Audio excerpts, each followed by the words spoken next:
جہاں کوئی پھنس گیا یا مجبور ہوا وہاں اسے چھری پھیر دینا اس زمانے کی روایت ہے۔ کسی کو مجبور دیکھ کر غیر ضروری فائدہ اٹھانا اور اسے مزید مشکل میں ڈال دینا ہمارے معاشرے کی پہچان بن چکا ہے۔ مومنین آپس میں بھائی بھائی ہیں،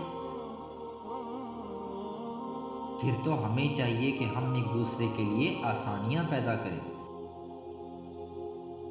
نبی کریم صلی اللہ علیہ وآلہ وسلم سے محبت کا تقاضا صرف ناموس رسالت پر سارے جہان سے لڑنا نہیں،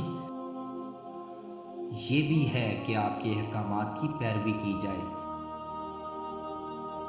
ایک دوسرے کے کام آسان کیے جائیں اور کسی کی مجبوری کا فائدہ نہ اٹھایا جائے۔